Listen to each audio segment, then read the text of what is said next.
할렐루야. 오늘 5월 24일 참으로 복된 주일을 하나님께서 우리에게 허락해 주셨습니다. 우리 감사하는 마음으로 예배를 통해 하나님 앞에 영광 올려드리고 큰 은혜 누리시기를 바랍니다. 다 같이 사도신경으로 우리의 신앙 고백 올려드리겠습니다.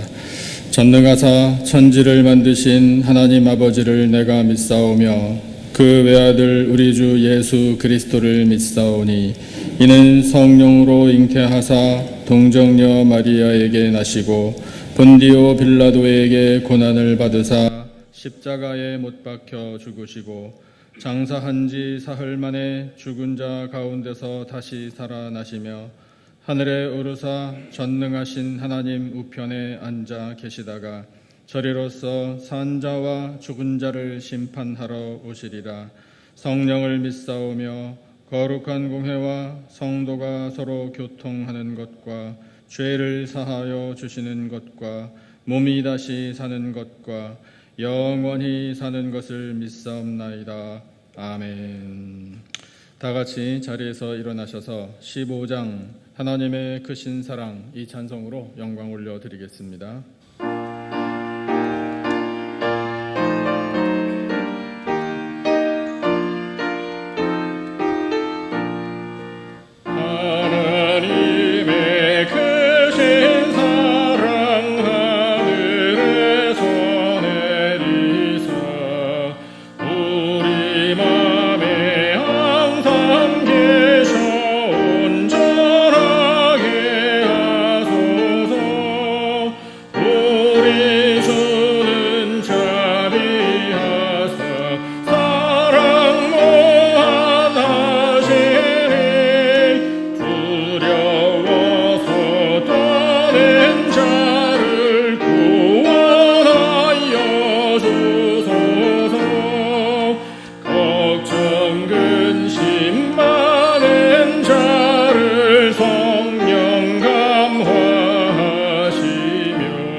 죄에서 자유를 얻게 함은 우리 이 찬송 한 장 더 할 때 우리 박수 치면서 힘차게 찬송하겠습니다.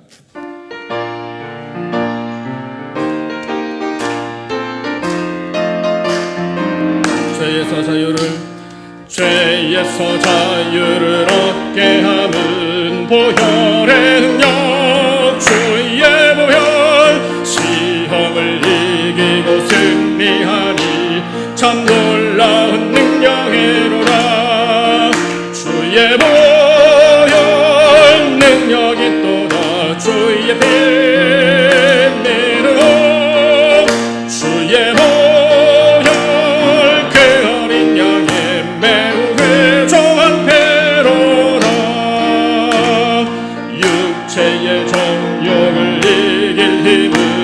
보혈의 능력 주의 보혈 정결한 마음을 얻게 하니 참 놀라운 능력이로다. 아멘 아멘. 주의 보혈 능력이 또다. 주의 피 믿음 주의 보혈 그 어린 양의 매우 귀중한 피로다. 눈보다 더 희게 밝히는 것 보혈의 능력 주의 보혈 부정한 모든 것 밝히시니 참 놀라운 능력이로다. 할렐루야. 주의 보혈 능력이 또다. 주의 피 믿음 주의 보혈 그 어린 양의 매우 귀중한 피로다. 구주의 복음을 전할 제목 보혈의 능력 주의 보혈 날마다 나에게 찬송 주니 참 놀라운 능력이로다. 주의 보혈 능력이 또다. 주의 피 믿음 주의 보혈 그 어린 양의 매우 귀중한 피 주의 보혈 주의 보혈 능력이 또다. 주의 피 믿음 주의 보혈 그 어린 양의 매우 귀중한 피로다. 할렐루야. 아멘 아멘. 자리에 앉으시기 바랍니다. 김동건 장로님 기도하시겠습니다.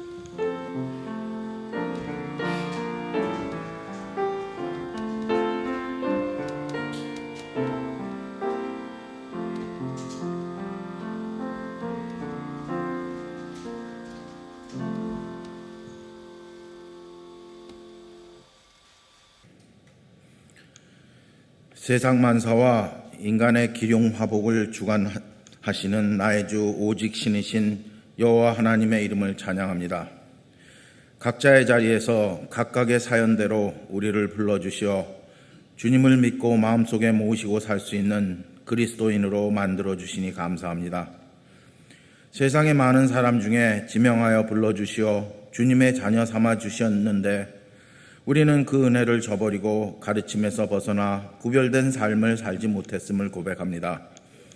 주여, 거룩한 주일 아침 주님 전에 한 무릎으로 비오니 우리의 죄를 용서하여 주시옵소서. 세상과 어울려 말씀을 멀리하고 세상의 향락과 세상이 추구하는 가치의 성취를 위해 정신없이 달려왔음을 통해 자복하오니 용서하여 주시옵소서. 천지사방에 깔리워진 나의 죄를 돌아보지 못하고 너무 쉽게 남들을 정죄하는 행동으로 성령님의 탄식을 자아내게 하였나이다. 이 시간 주님이 우리와 함께 하시어 우리에게 진정한 회개를 하게 하시고 그 회개의 마음이 합쳐져 주님 나라 발전의 밑거름이 되게 하여 주시옵소서. 내가 죄인 중에 괴수라는 사도 바울의 피를 토하는 고백이 우리 중심에서 터져나오게 하여 주시옵소서. 코로나 사태로 인하여 주님의 전능하심을 다시금 인정하며 인간의 미약한 한계 또한 다시금 깨달을 수 있는 계기가 되게 하여 주시옵소서. 환난 중에 그리스도인들이 빛과 소금의 역할을 할 수 있게 주님 우리를 훈련시켜 주시옵소서. 세상이 버린 전염병자들을 돌보던 초대 교인들처럼 우리도 병들고 약한 자들을 돌볼 수 있는 살아있는 신앙인의 마음을 허락하여 주시옵소서. 어린아이로부터 어르신들까지 각자의 자리에서 드려지는 기도에서 성령님 성전을 사모하는 마음을 읽으시고 우리에게 주님 계신 성전에 다시 모여 예배할 수 있게 주님 허락하여 주시옵소서. 세상의 위정자나 과학자들이 그날을 결정하는 것이 아니라 오직 살아계신 주님만이 할 수 있음을 믿습니다. 하나님 아버지, 우리에게 속히 그날을 영광의 순간을 허락하여 주시옵소서. 주여, 우리가 성전의 고마움을 중요함을 잊고 살았나이다. 주여, 우리가 동고동락하는 성도들의 소중함을 잊고 살았나이다. 주님, 우리에게 그 중요함을 다시 일깨워 주시니 감사합니다. 육신의 형제자매가 아닌 성령님이 인도하시는 믿음의 형제로서 안 믿는 사람들의 본이 되어 그들을 주님의 전으로 인도할 수 있는 남가주 기쁨의 교회 공동체가 될 수 있게 주님, 교회와 교인들을 축복하여 주시옵소서. 코비드-19의 두려움에서 벗어나 하나님의 위대하시고 성령님의 역사하심을 우리 모두가 찬양하게 하여 주시옵소서. 이제 말씀 들고 단에 서실 주의 사자를 축복하시어 영력을 100배나 더하시고 듣는 우리는 아멘으로 화답하는 천국 공동체의 모형이 이 아침 이루어지는 성령의 역사를 경험하는 귀한 시간이 될 줄을 믿고 바라서 거룩하신 예수님 이름으로 기도했습니다.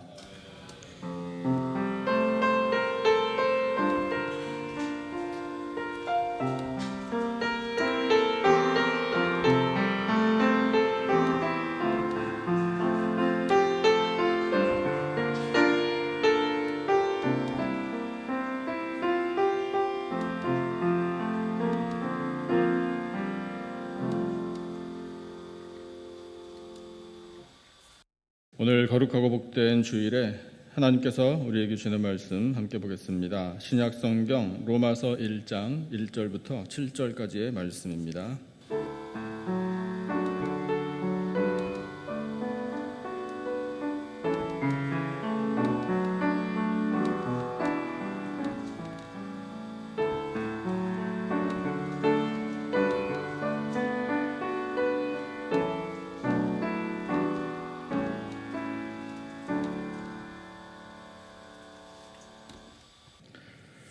신약 성경 제가 가진 성경으로 239페이지에 있습니다. 로마서 1장 1절부터 7절까지의 말씀.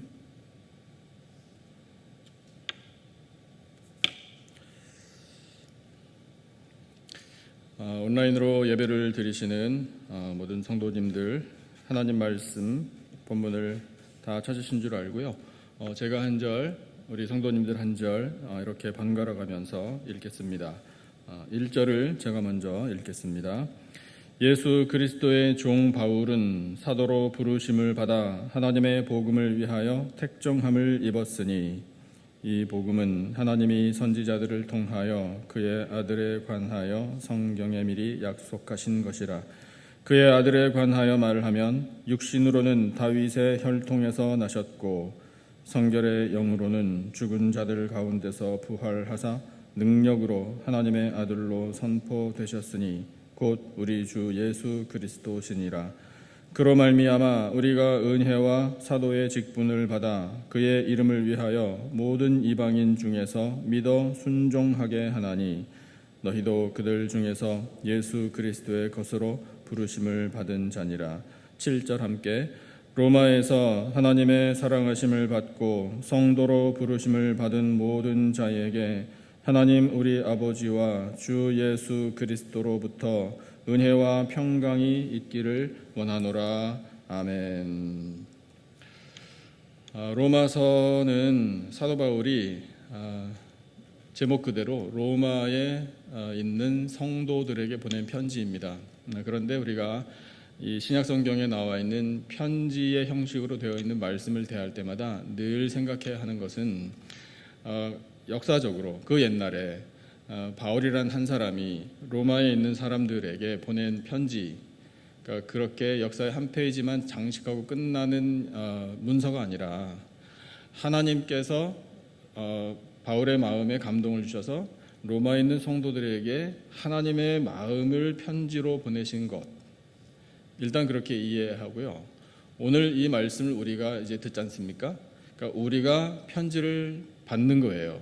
그러니까 누구의 편지를 받는 것인가? 하나님의 편지를 받는 겁니다. 그렇게 받아들이는 이 로마서의 말씀은 우리에게 하나님께서 주시는 은혜가 진실로 크고 놀랍습니다. 사실은 사도 바울이 로마에 직접 가서 사람들을 만나 복음을 전해줘 교회가 세워진 건 아니에요. 그러니까 이 로마서를 쓸 때까지만 해도 바울은 로마에 가본 적이 없습니다. 하지만 소식을 많이 들었어요. 그리고 근 20년 전쯤부터 그리스도인들이 생겨나기 시작하여 교회가 어떤 형태였는지 정확하진 않지만 물론 로마서 후반부에 가면 가정교회들이 많았다라는 것을 우리가 알 수 있습니다만 그런 교회가 있었어요. 그런데 이 로마서를 받는 사람들, 이 사람들이 어떤 사람들인가도 사실은 중요하거든요. 그 사람들이 어떤 사람들인가 하면 오늘 주신 본문에 6절과 7절을 보면 알 수 있는데요. 너희도 그들 중에서 예수 그리스도의 것으로 부르심을 받은 자니라, 이렇게 기록이 되어 있어요. 그리고 7절에도요. 로마에서 하나님의 사랑하심을 받고 성도로 부르심을 받은 모든 자에게, 이렇게 되어 있거든요. 그러니까 이 로마서를 받는 수신자들이 이미 예수님 믿는 사람들임을 알 수 있습니다. 이미 예수님을 믿는 사람들, 그리스도인들에게 보낸 편지이니까 우리도 사실 많은 분들이 하나님 사랑받고 인정받는 그리스도인이잖아요. 그렇기 때문에 오늘 우리에게 주시는 말씀으로 그냥 받아들이면 되는 겁니다. 로마서를 쓸 때에 이 사도 바울이 로마서 후반부에 가면 어떤 마음으로 썼는지가 이제 드러나는데, 사실은 로마서에 있는 성도들에게 보낸 편지지만 그의 마음에는 로마를 거쳐 가고 싶은 곳이 따로 있었습니다. 그러니까 거기가 스페인이에요. 그렇다면 우리가 짐작할 수 있는 것이, 이 바울이 선교에 대한 비전을 받아서 꿈을 꾸잖아요. 계획이 있을 것 아닙니까? 그래서 이 유럽을 향한 선교의 꿈을 꾸는데, 당시에 이 로마 제국의 심장부인 로마라는 도시를 거쳐서 그 다음에 또한 당시에 땅끝이라고 여기고 있었던 스페인이라는 나라에까지 가 이 유럽 대륙 전체의 복음을 전하고자 했던 원대한 꿈이 바울에게 있었던 거예요. 그래서 그런 꿈을 가지고 이 로마서를 적었는데, 말씀을 보니까 그러면 로마서를 언제 어떻게 적었나, 또 이것도 우리에게 떠오르는 궁금증 중에 하나예요. 3번에 걸쳐서 선교 여행을 했잖아요. 그 여행 마치고 나서 이제 예루살렘으로 돌아가기 전에 마게도냐 지역에서 한 3개월 정도 머물렀다라는 기록이 있습니다. 그 마게도냐 지역 중에 한 도시가 고린도인데, 많은 학자들이 추정하고 있어요. 그 고린도에서 이 로마의 성도들을 위한 편지를 썼을 것이다. 아주 유력한 장소로 고린도가 떠오르고 있습니다. 그래서 이 바울이 그렇게 편지를 쓰며 꿈꾸었던 선교에 대한 그 비전 덕분에 이 로마서라는 성경이 탄생을 했는데, 또 한번 생각해 보면, 아니 이미 예수님 믿는 사람들, 그리스도인이라 인정받는 사람들, 하나님 사랑도 입는 사람들인데, 이 로마서 처음부터 나오는 내용이 뭐냐면요, 복음의 기초예요.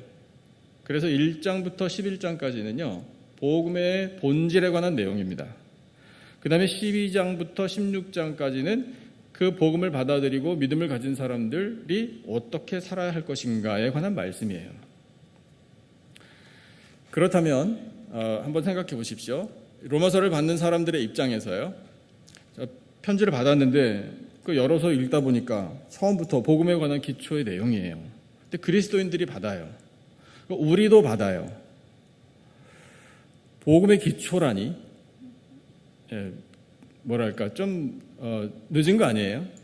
그 다음에 뭐 그렇게까지 복음의 기초부터 다시 다져야 할 필요가 있을까? 이런 생각을 혹시 할 수 있지 않을까요?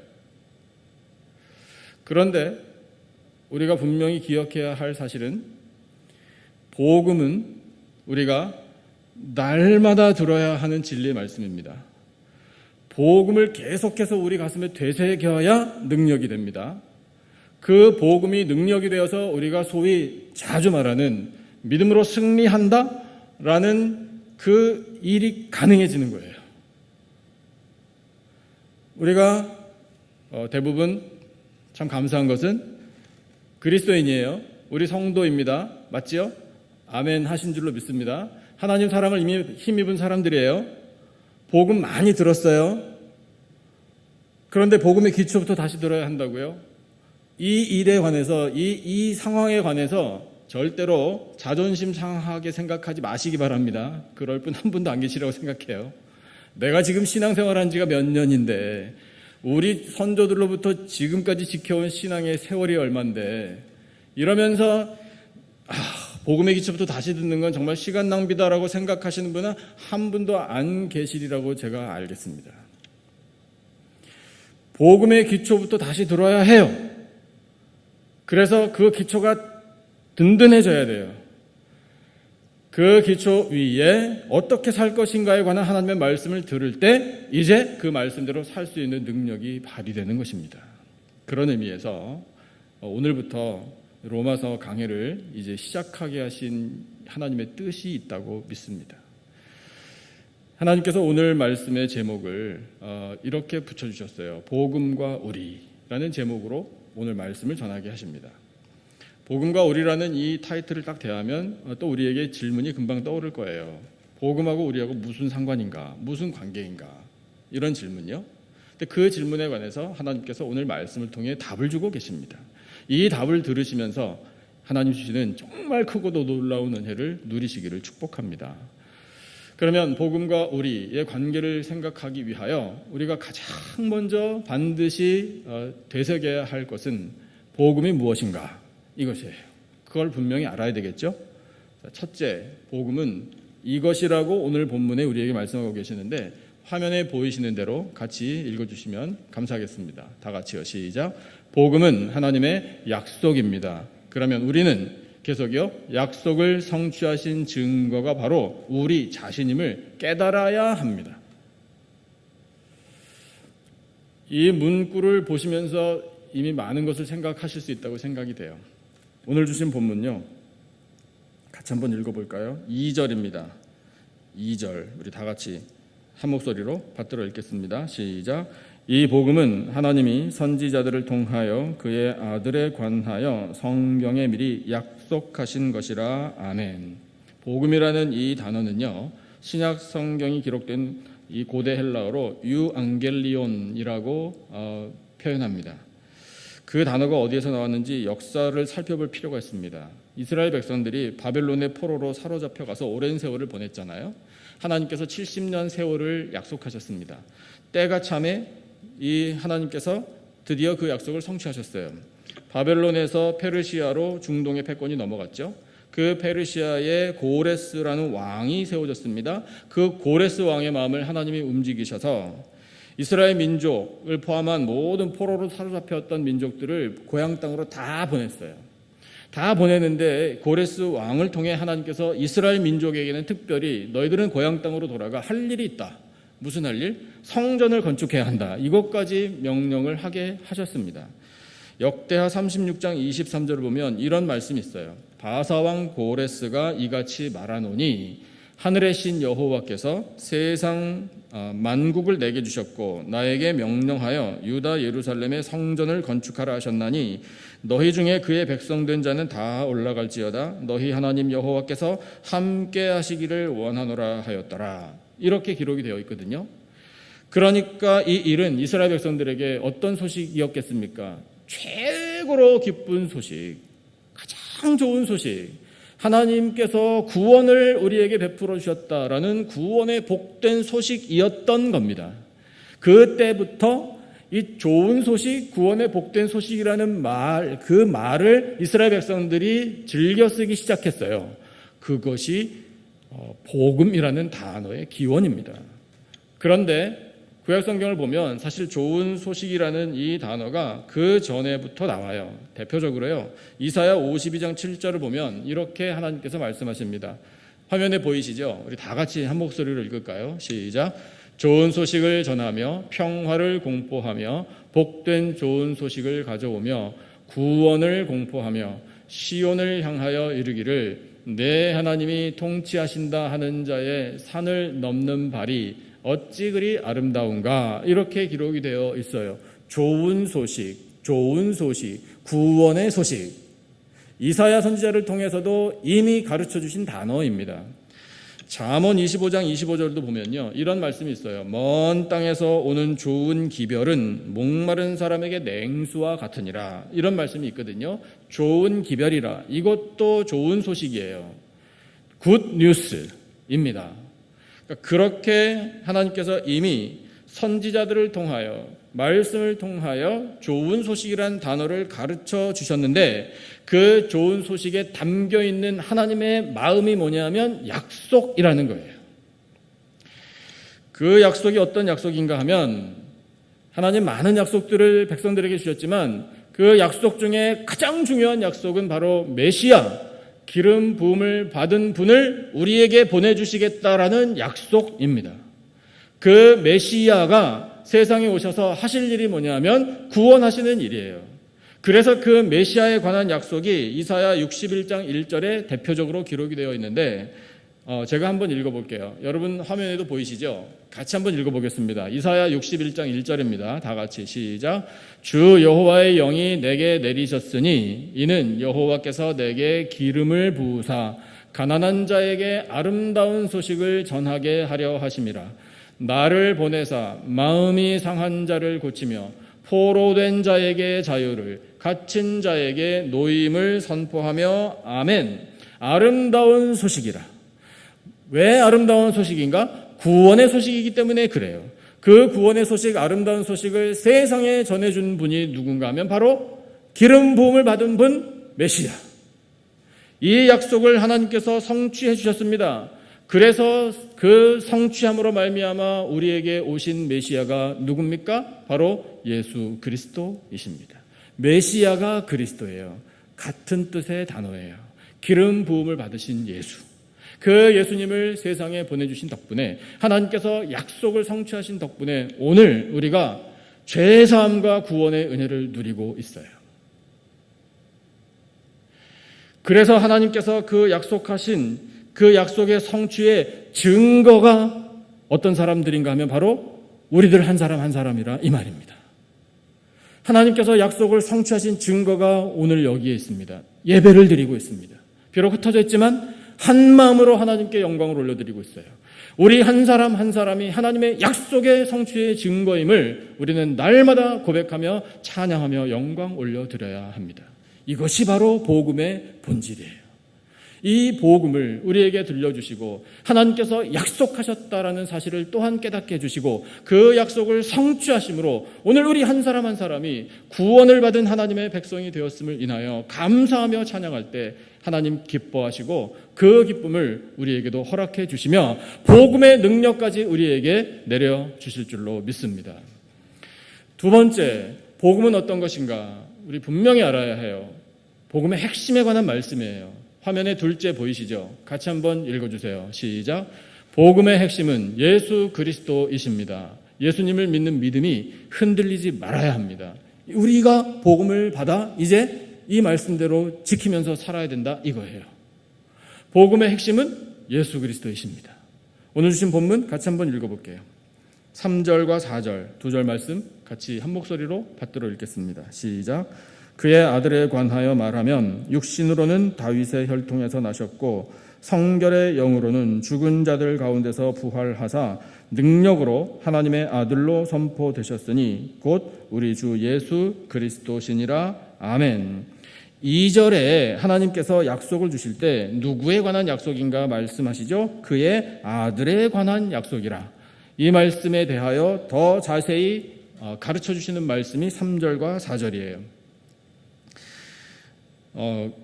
하나님의 아들이신 이 예수님은 완전한 사람이면서 완전한 하나님이십니다. 육신적으로 이 예수님을 소개하자면 3절에 나와 있는 것처럼 다윗의 혈통에서 나신 사람의 아들이다. 사람의 아들이니까 사람입니다. 100% 사람이에요. 예수님의 부모의 역할을 감당한 사람들이 있잖아요. 요셉과 마리아요. 이 두 사람이 다윗의 후손이에요. 이 다윗이요, 이스라엘 사람들에게 어떤 개념을 가진 사람인가 하면 왕의 모델이에요. 그러니까 이스라엘 사람들은 왕 그러면 그냥 바로 다윗이에요.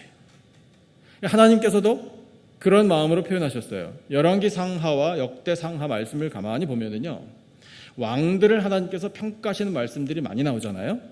근데 그 왕들을 평가하실 때 기준 삼은 사람이 나와요. 다윗이에요.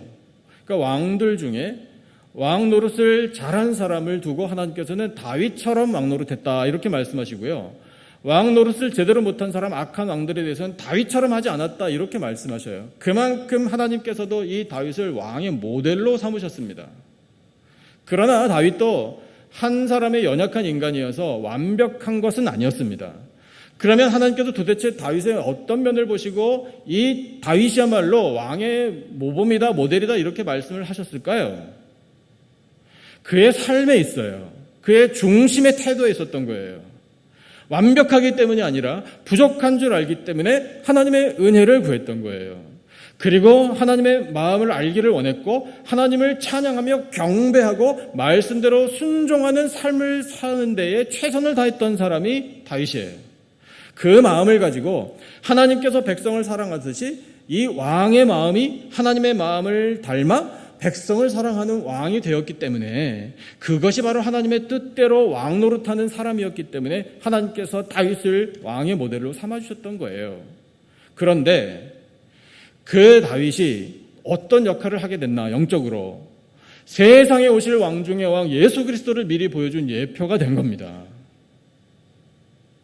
그 다윗의 혈통의 후손으로 오신 분이 예수 그리스도이십니다.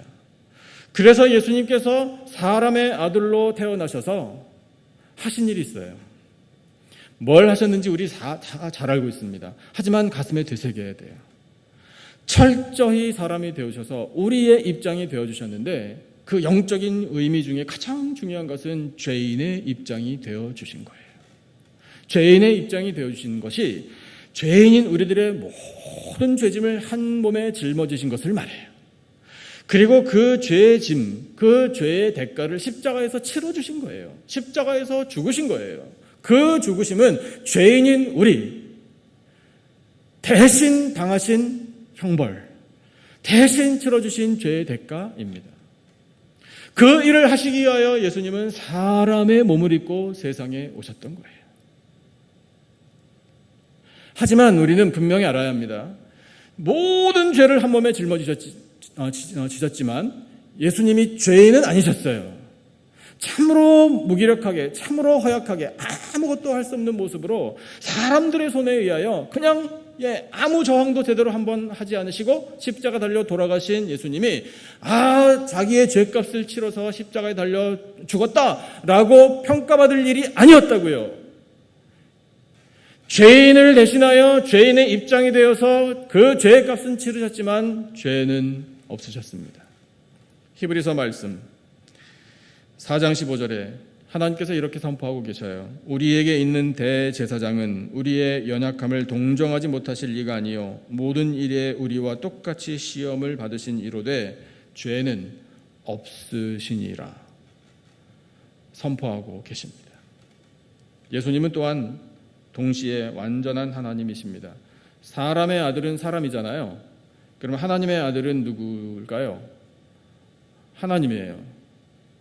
그 원리가 적용되는 거예요. 예수님께서 친히 하신 말씀 그대로예요. 나와 아버지는 하나이니라. 나를 본 자는 곧 하나님 아버지를 본 것이니라. 그 말씀 그대로예요. 예수님의 말씀을 믿는 우리 모두가 예수님은 곧 하나님이심을 믿는 사람들입니다. 완전하신 하나님, 장로님 기도하신 것처럼 완전한 신이신, 유일하신 신이신 하나님이 바로 예수 그리스도이십니다. 빌립보서 2장에서 선포하신 말씀, 우리가 잘 아는 말씀인데 그 말씀이 곧 이 진리를 선포해요. 2장 6절부터 8절을 제가 읽어볼게요. 화면에 보이시죠? 같이 한번 읽어보겠습니다. 6절, 7절, 8절 다 같이 시작.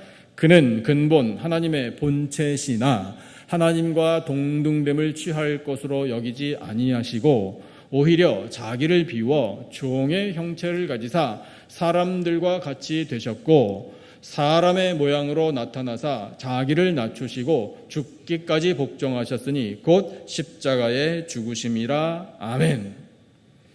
하나님과 동등한 권세와 능력을 가지신 분이 예수 그리스도이십니다. 복음의 주인공이셔요. 그 예수님께서 오늘 우리와 함께 계시기에 우리는 그 복음의 능력으로 구원을 누리고 있는 것입니다. 또 오늘 본문에 예수님이 어떤 분인지, 복음의 주인공, 복음의 핵심이신 예수 그리스도가 성결의 영으로 부활하셨다, 이렇게 표현하고 있어요. 성결의 영이라 성령의 충만함을 말해요. 거룩하신 영, 또한 능력의 성령, 그 성령의 능력으로 부활하신 분이 바로 우리의 구주 예수 그리스도이십니다. 그렇다면 이 복음의 주인공이신 예수 그리스도께서 십자가에 달려 돌아가셨지만 죄인인 우리 대신에 부활하셨다, 그 부활의 능력으로 하나님의 아들로 선포되셨다라는 이 진리가 오늘 우리하고 무슨 상관이냐고요. 그게 상관이 있어야 돼요. 그게 상관이 있으려면 믿어야 돼요. 영접해야 돼요. 받아들여야 합니다. 의심 갖지 말아야 해요. 무엇을 믿어야 하나? 예수님 부활하셨습니다. 성결의 영으로, 그 능력으로. 그렇다면 예수님을 믿는 우리도 부활할 줄로 믿습니다. 이 믿음이 우리에게 있어야 되는 거예요. 그래야 드디어 복음의 능력이 우리에게 나타나는 겁니다. 성령의 충만을 우리가 왜 구합니까? 성령 충만하여 찬양할 때 높이 뛰려고 하는 게 아니에요. 그것도 하나님께서 인도하시면 높이 뛸 수도 있어요. 천장까지 닿을 수도 있겠죠. 성령으로 충만을 구하는 이유는 사람이 열정적으로 보이려고 하는 게 아니에요. 성령으로 충만을 우리가 구하는 이유는 뭔가 특별한 걸 좀 보여주려고 하는 게 아니라 말입니다. 성령으로 충만해야 되는 이유는요, 이 부활을 확신하기 위해서예요. 할렐루야. 믿음으로 고백하시기를 축복합니다. 그래서 우리는 성령으로, 성령의 능력으로, 그 거룩하신 영, 성결의 영의 능력으로 부활할 수 있다는 말씀을 붙들어야 돼요. 로마서 8장 말씀인데, 로마서 8장 11절에 하나님 이렇게 분명히 선포하고 계십니다. 예수를 죽은 자 가운데서 살리신 이의 영이 너희 안에 거하시면 그리스도 예수를 죽은 자 가운데서 살리신 이가 너희 안에 거하시는 그의 영으로 말미암아 너희 죽을 몸도 그 다음 살리시리라. 할렐루야. 예수 그리스도의 영, 성결의 영, 하나님의 영, 성령이 우리 안에 거하시면 우리 죽을 거지만 우리의 죽을 몸도 다시 살리시리라, 부활시켜 주시리라. 이것이 바로 선포된 진리예요. 이것이 복음의 핵심입니다. 그래서 예수님을 이제 우리가 우리의 구세주여, 우리를 부활로 인도해 주시는 주님으로 영접하고 믿고 고백하는 것이 날마다 있어야 돼요. 날마다 이 복음의 주인공, 복음의 핵심이신 예수 그리스도를 고백하는 우리들의 심령이 되어 부활까지 확신하며 그 부활의 능력으로 믿음으로 승리하는 우리 모두가 되시기를 예수님의 이름으로 축복합니다. 자, 이제는 세 번째로 복음이 어떤 것인지 알았으니까 이제 복음 앞에 선 우리가 어떤 사람인지 분명히 알아야 되겠죠. 셋째, 화면에 보이시죠? 같이 한번 읽어주세요. 시작. 복음의 일꾼들이 부르심을 받습니다. 우리는 복음의 기초를 다지고 기도에 힘써야 합니다. 아멘. 오늘 주신 본문 1절을 한번 같이 읽어보겠습니다. 1절 우리 다 같이 한 목소리로요. 시작. 예수 그리스도의 종 바울은 사도로 부르심을 받아 하나님의 복음을 위하여 택정함을 입었으니 아멘. 이 말씀을 먼저 한번 다시 깊이 묵상해 보죠. 예수 그리스도의 종이라는 이 인식이 바울에게 있었습니다. 그 인식을, 이 정체성에 관한 영적인 인식을 우리 모두가 가져야 돼요. 그래서 우리도 예수 그리스도의 종입니다라고 고백해야 되는 거예요. 종이라는 단어는 우리 성도님들 중에도 많이 아실 거예요. 둘로스라는 성경의 원어 단어입니다. 근데 그 단어의 뜻이 사실은요, 그렇게 바람직한 뜻은 아니에요. 왜냐하면 노예라는 뜻이기 때문에 그래요. 노예라는 이 신분이 어떤 신분입니까? 어떤 사람의 소유물이에요. 그러니까 인간 취급 못 받는 사람이에요. 가장 비천한 위치에 있는 사람. 아니, 오죽하면 노예를 돈 주고 사고 팔겠습니까? 그런 단어를 썼어요. 하지만 종이라는 단어 자체는 너무 사람 자존심을 아주 그냥 땅에 떨어뜨리는 단어이긴 하지만 그 앞에 주인이신 분의 이름이 딱 들어가니까 완전히 달라지네요. 주인이 누구예요? 예수 그리스도예요.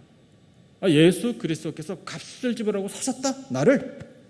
그래서 나는 예수 그리스도의 종이 되었다. 이건 비천한 게 아니에요. 이건 도리어 영광이에요. 왜 그런가 하면요, 오늘 6절 말씀을 보면 확실히 알 수 있어요. 우리 6절 다시 한번 읽어볼까요? 아까 읽었지만 6절 같이 한 목소리로 읽겠습니다. 시작. 너희도 그들 중에서 예수 그리스도의 것으로 부르심을 받은 자니라. 아멘. 자, 예수 그리스도의 것, 예수 그리스도의 소유. 영어 성경에 그렇게 표현되어 있네요. belong to Jesus Christ. 그러니까 예수 그리스도께 속한 사람. 이것을 어떻게 인식하게 되는가 하면 1절에 하나님의 택정을 입은 나 자신이라고 바울이 소개하잖아요. 택정이라는 말 때문에 이해를 할 수 있어요. 택정이라는 말의 뜻이 뭐냐 하면 선택은 선택인데 어떤 목적이 있어서 따로 set apart, 따로 구별해 둔 선택을 말해요. 목적이 있기 때문에, 그 목적이 있기 때문에 선택을 받은 예수 그리스도의 종이에요. 이것이 바로 우리들의 영적인 정체성이에요. 사도 바울이 어떤 목적에 따라 따로 구별된 사람인가요? 하나님께서 말씀하셨잖아요. 이방인들과 임금들과 이스라엘 자손들을 위하여 나의 이름을 전할 택한 그릇이라. 예수 그리스도의 이름을 모든 사람들에게 전하기 위하여 그 목적이 있어가지고 따로 구별된 사람이, 택정함을 입은 사람이 바울이라서 그 택정함 때문에 예수 그리스도의 종이라고 불리는 것이 자랑스럽다는 거예요. 영광이라는 거예요. 이보다 더 귀한 일이 어디 있냐, 이렇게 표현하는 거예요. 이것이 우리 모두의 고백이 되기를 바랍니다. 그래서 우리가 이렇게 표현할 수 있는 거예요. 난 이제 누구 것인가? 예수님의 것. 나는 누구에게 속해 있는가? 예수님에게 속해 있다. 나는 누구를 위하여, 어떤 목적을 위하여 택함을 받았나? 예수 그리스도의 뜻을 위하여 택정함을 입은 사람들이다라고 우리가 표현해야 되는 거예요. 온라인으로 예배를 들으시니까 제가 우리 성도님들의 목소리를 들을 수는 없지만 성도님들, 저를 따라서 말씀을 한번 해보시면 좋겠어요. 저를 따라하세요. 나는 예수 그리스도의 것입니다. 나는 예수 그리스도께 속해 있습니다. 나는 예수님께 선택받았습니다. 할렐루야! 아멘! 여러분, 이것이 바로 복음의 일꾼의 정체성이에요. 또 어떻게 표현하고 있는지 단어를 한번 같이 보죠. 1절에 예수 그리스도의 종 바울은 사도로 부르심을 받았대요. 사도로 부르심을 받았다라는 이 사도라는 단어, 아포스톨로스라는 성경 원어인데 영어로 apostle 많이 아시죠? 보내심을 받은 사람이라는 뜻이에요. 보내심을 받은 이 사도라고 지칭된 사람들은 사실 우리 교회의 역사 안에 예수님의 12제자들과 바울만을 두고 사도라고 구별해서 부르기는 합니다. 그러면 왜 그 사람들을 따로 사도라고 부르는가? 성경에도 그렇게 기록되어 있거든요. 이유가 있어요. 보냄을 받은 사람이라는 뜻이 사도잖아요. 그럼 보냄을 받았다면 보낸 누군가가 있다는 뜻 아니에요. 그 보낸 분이 누구예요? 예수님이에요. 예수님이 보내실 때 보냄을 받은 사람들이 예수님을 직접 대면했다는 거예요. 그래서 그들은 예수님께서 전파하시는 말씀을 직접 육성으로 다 들었고, 예수님께서 베풀으신 기적을 현장에서 다 봤고, 예수님께서 십자가에 달려 돌아가실 때 그 자리에도 있었고, 부활하신 예수님 직접 만났고, 그래서 그 예수님께서 부르심에 따라 그 앞에 나갔고, 예수님께서 세상으로 파송하실 때 그 파송, 보내심을 받은 사람들이 바로 사도라는 거예요. 그런데 우리가 말씀을 통해 알 수 있는 것은 그 보내심을 받은 사도라는 이 직분이 얼마나 영광된 것인지를 알 수 있습니다. 왜냐하면 예수님 대신이기 때문에 그래요. 오늘 우리는 아쉽게도 물리적으로 육체적으로 예수님을 직접 만나 보내심을 받지는 못한 사람들이지만, 그러나 우리에게는 하나님의 영이 있습니다. 성령께서 우리를 권능으로 사로잡아 주시면 우리는 말씀을 통하여 예수 그리스도를 영으로 만나 첫사랑을 받았음을 확신할 수 있습니다. 그 처음 사랑을 잊지 않고 이 말씀을 통하여 우리를 또한 세상으로 파송하시는 보내심도 우리는 이미 확신하고 있는 사람들입니다. 그래서 바울이 이렇게 표현하잖아요. 5절을 보니까 그로 말미암아 우리가 은혜와 사도의 직분을 받았다고. 은혜를 받고 사도의 직분도 받았어요.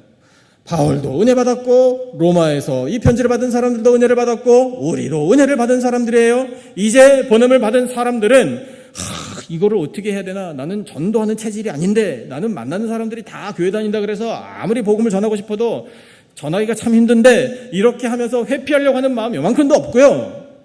이 복음을 증거하기 위하여 복음의 일꾼으로 사도로 보내심을 받은 사람은 은혜가 충만하기 때문에 그 은혜가 너무 감사해서 기쁨이 넘쳐 흘러서 아직까지 이걸 모르는 사람들을 보면 안타까운 마음이 드는 거예요. 그래서 그냥 한마디라도 전해주고 싶은 거예요. 이것이 바로 보냄을 받은 사람의 모습이에요. 자신감이 넘치는 거예요. 당당해요. 기뻐요. 왜냐하면 보내심을 받았기 때문에. 이것이 사도예요. 은혜를 통하여 사도의 직분을 받은 사람들이 바로 복음의 일꾼들입니다. 누굽니까? 우리예요.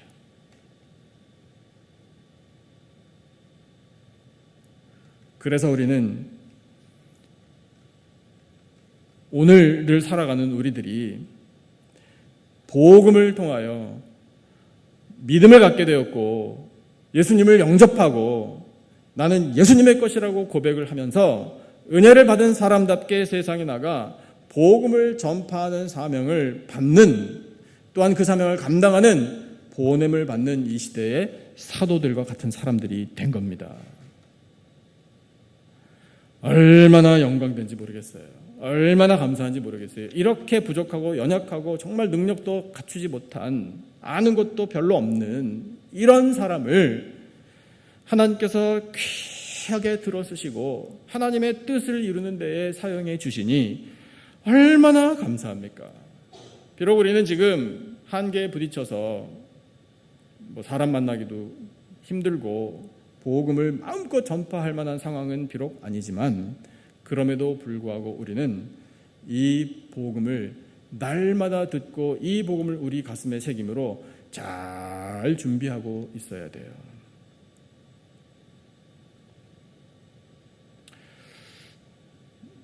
코비드-19 팬데믹 이 상황 속에서 우리가 어떻게 해야 될지 잘 생각을 해야 되지 않습니까? 정말 준비된 모습으로 우리가 이 시간을 보내야 돼요. 이 시간이 그냥 헛되게 지나가지 않도록. 그러려면 우리는 오늘 주신 이 말씀을 정말 한 말씀 한 말씀, 이 복음을 가슴에 잘 새겨 넣어야 합니다. 도움이 되시라고 제가 역사적인 이야기를 좀 해드리고 싶어요.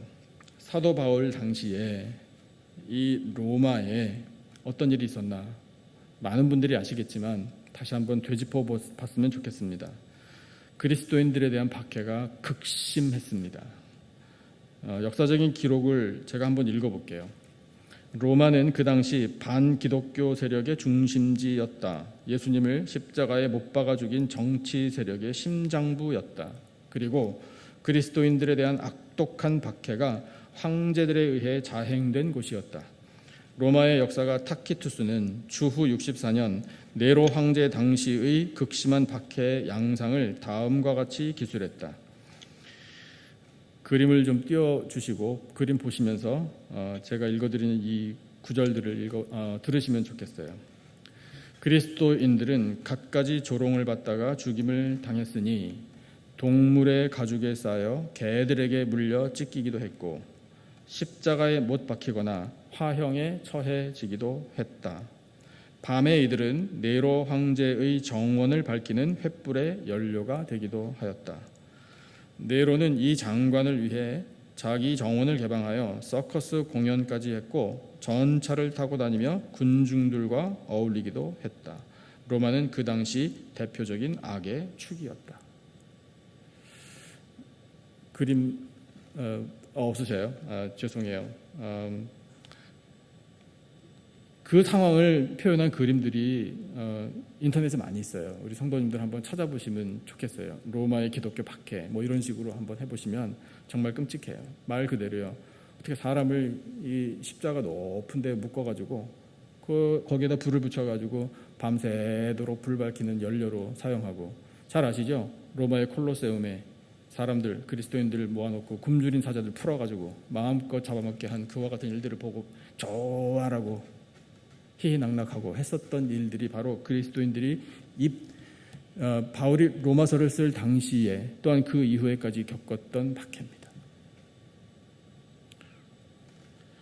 그런 상황 속에서도 그 당시 그리스도인들은 어떻게 했나?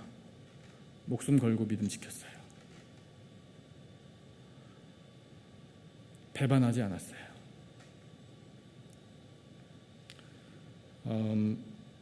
그야말로 예수 그리스도의 군사들이라고 할 수 있어요. 그 후로도 로마의 기독교 박해가 계속됐잖아요. 약 300년 가까이 꾸준하게 박해가 됐지만 결국에는 그 300여 년 지난 다음 로마 황제가 기독교를 국가의 종교로 선포하게끔 하신 것이 하나님의 역사입니다. 무엇을 말해주는가? 복음에는 능력이 있다라는 거예요. 그러면 우리는 이제 뭐 비교 불가입니다. 그 당시에 그리스도인들에 비하면 우리는 사실 여전히 약해요. 그걸 고백할 수밖에 없어요. 그러나 우리도 소망을 가질 수 있습니다.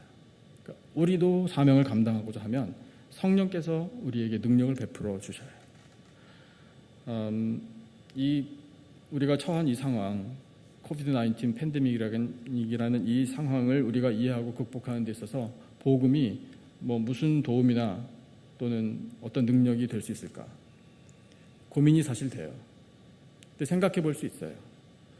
다양한 이슈들이 떠오르고 있잖아요. 어두운 면들을 조금 생각해 볼게요. 과학에 대해서 사람들은 맹신해요. 한계에 부딪혀요. 이단과 동성애, 그거 자체가 죄예요. 사람들을 죄인으로 취급하는 게 아니라 이단이라는 이것과 동성애라는 이 죄악의 이것이 사회적인 무리와 피해를 많이 일으켜요. 위정자들 권력 다툼해요. 경제 파탄으로 사람들이 절망해요. 돈의 흐름에 따라 모든 것들이 좌우돼요. 이와 같은 일들이 왜 생기는가? 근본적인 것을 우리는 알아야 돼요. 복음의 부재, 하나님을 마음에 두기 싫어하기 때문에 일어나는 일들이에요. 반면에 이런 환난과 위기 속에서 빛을 발하는 일들도 많습니다. 의료진과 봉사자들이 아낌없는 희생하는 거 우리 보죠? 정말 경의를 표할 수밖에 없어요. 어려운 이웃을 돕는 손길들도 참 많아요. 포스트 팬데믹 위한 패러다임을 우리는 바꿔야 한다라는 건전한 생각을 하게 돼요. 국가와 정부는 왜 존재하는가? 고민하게 돼요. 본질의 회복을 위해서 몸부림치는 교회와 그리스도인들이 있어요. 그러니까 이와 같은 밝은 면들은 어디서 오는가? 복음에서 오는 거예요. 예수 그리스도의 은혜가 있기 때문에 이와 같은 생각들을 하게 되는 거예요. 그래서 우리가 교회 역사를 가만히 살펴보면 환란이 있을 때마다, 위기가 있을 때마다 교회와 그리스도인들이 세상을 살렸어요. 한국의 기독교 역사를 봐도 그래요. 그 복음의 능력이 어두운 시대를 밝혔어요. 그리스도인들이 그와 같은 역할을 감당했어요. 어둡기 때문에 빛이 된 거고요. 꼭 필요한 사람들이 있었기 때문에 그리스도인들이 소금이 된 거예요. 그게 다 복음의 능력에서 나오는 거예요. 복음의 일꾼으로 부름받은 사람들이 그 복음을 날마다 가슴에 되새기고 예수 그리스도를 고백하는 그 고백으로 충만하고 성령의 권능을 받았기 때문에 가능했던 일이에요. 오늘 우리도 할 수 있어요. 그래서 지금 당장은 우리가 이 복음의 말씀을 가슴에 되새기며 또 한 가지 할 수 있는 일이 있잖아요. 기도하는 거.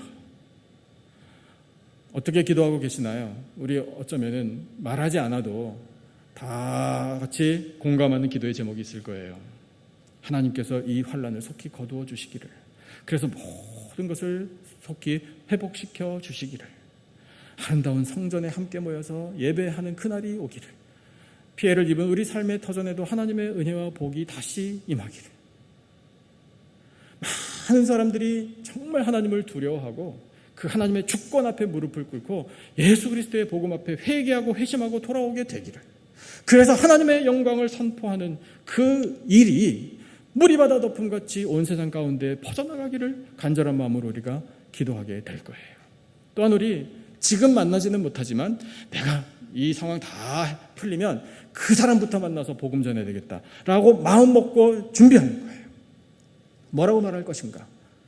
뭐 어떤 선물이나 어떤 걸 통해서 좀 마음을 열 것인가? 이것도 우리가 준비할 수 있잖아요. 준비된 사람들이 쓰임받습니다. 그렇기 때문에 우리는 이 시대에 복음의 일꾼으로 부름을 받았다라는 이 사실 앞에 겸손히 무릎을 꿇고, 또한 가슴에 큰 자부심을 가지고 복음의 진리를 날마다 우리 속에 되새기고 기도하는 일에 힘써야 할 줄로 믿습니다. 우리가 그렇게 하고자 할 때 하나님께서 도와주십니다. 복음은 불변의 진리입니다. 영원한 진리가 바로 복음입니다. 복음은 하나님의 약속입니다. 그 약속을 성취하신 증거가 바로 우리들입니다. 복음의 주인공, 복음의 핵심은 바로 예수 그리스도이십니다. 예수 그리스도는 우리의 구원자이십니다. 삶의 주인이십니다. 우리는 예수 그리스도의 것이 되어 복음의 일꾼으로, 사도로, 보냄을 받은 사람으로 특정함을 입고 부르심을 받은 사람들입니다. 우리 모두 이 복음의 진리 날마다 가슴에 되새겨 그 진리에 대한 확신을 갖고 또한 기도함으로 하나님의 영광을 나타내고 믿음으로 승리하며 사명 감당하는 복음의 일꾼들이 다 되시기를 예수님의 이름으로 축원합니다. 기도하겠습니다. 하나님 아버지, 감사합니다. 복음을 저희들에게 들려주셔서 얼마나 감사한지요. 이 복음이야말로 하나님의 약속이며 약속을 성취하신 은혜입니다. 복음의 주인공, 복음의 핵심이신 예수 그리스도를 바라봅니다. 저희들을 오늘 예수 그리스도의 것, 예수 그리스도의 소유로 복음의 일꾼으로 불러주시고 보내주시니 감사합니다. 잘 감당할 수 있도록 날마다 복음의 진리를 가슴에 새기게 하여 주시고, 기도하여 하나님의 뜻을 구할 때 주여 들으시고 응답하여 주시옵소서. 생명의 말씀 들려주심을 감사하오며 예수님의 이름으로 기도드리옵나이다. 아멘. 우리 찬송 303장 함께 하시면서 준비하신 예물 바치겠습니다.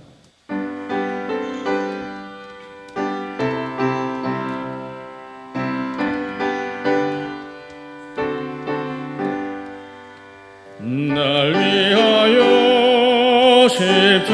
십자가에 중한 고통 받으사 대신 죽은 주 예수의 사랑하신 은혜여, 보배로운 피를 흘려 영영 죽을 죄에서 구속함을 받은 우리 어찌 찬양할까. 예수 안에 있는 우리 한량없이 즐겁고 주 성령의 위로함이 마음속에 차도다. 천국 음악 소리 같은 은혜로운 그 말씀 끊임없이 듣는 우리 어찌 찬양 안 할까. 이 세상의 모진 풍파 쉬지 않고 불어도 주님 안에 보호받는 우리 마음 편하다. 늘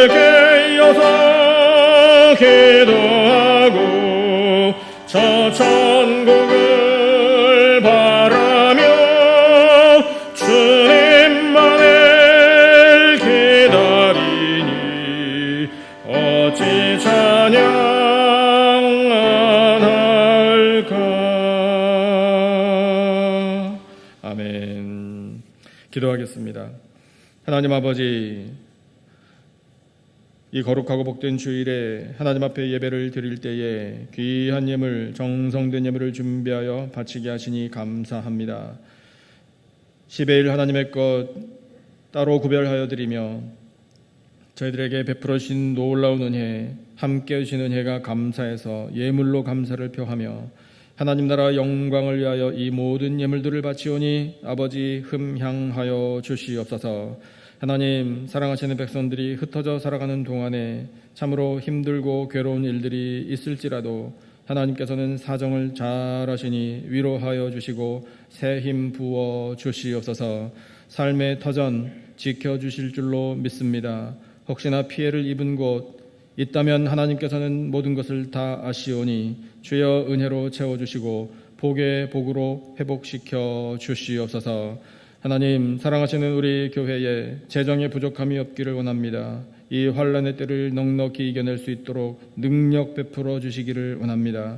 하나님, 자비와 긍휼을 베풀어 주시고 저희들에게 회개와 감사가 회복되게 하여 주시오며 오직 믿음으로 하나님의 뜻을 이루어 드리기에 부족함이 없도록 은혜 위에 은혜를 베풀어 주시옵소서. 감사하오며 예수님의 이름으로 기도드리옵나이다. 아멘. 우리 교회 소식 잠깐 나누겠습니다. 특별한 소식은 없고요. 온라인으로 예배를 드리시는 우리 모든 성도님들 늘 은혜 가운데 사시고 또 예배 잘 드리시고 영광 올려 드리시기를 바랍니다. 성경 말씀 열심히 읽고 계시는 줄로 알고 있습니다. 계속해서 우리 일독 완료하신 분들 소식을 전해주셔서 감사합니다. 힘을 내시기 바라고요. 주보를 보시면 우리 환우들을 위해서 기도를 부탁드리는 말씀을 드리며 우리 환우들의 그 성함을 적어드렸습니다. 잊지 말고 우리 속히 회복되게 해달라고 간절한 마음으로 기도해 주시기 바랍니다. 그 외에는 주보 자세히 보시면서 교회 소식 나누시고 또 이 어려운 때이지만 하나님 주시는 이 은혜와 믿음으로 건강하고 안전하게 잘 사시기를 바랍니다. 바라기는 속히 또 행정명령도 또 좀 완화돼서 우리가 다시 어떻게든지 좀 제한이 있더라도 예배당에 다시 모여서 함께 예배하는 그날이 올 줄로 믿고 계속 기도하겠습니다. 우리 성도님들도 기도해 주시기 바랍니다. 우리 다 같이 자리에서 일어나셔서 615장 2절 그 큰일을 행하신 우리 결단의 마음으로 함께 찬송하겠습니다.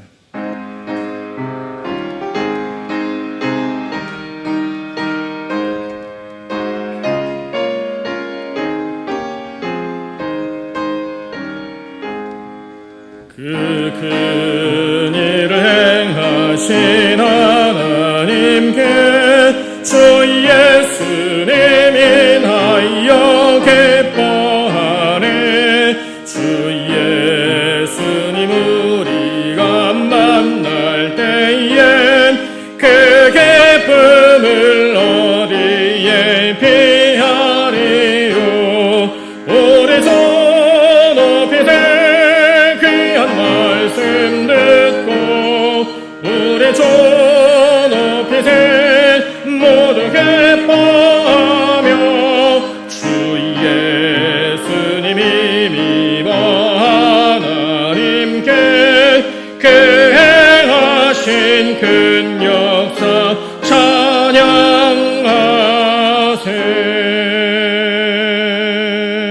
할렐루야. 아멘. 아멘.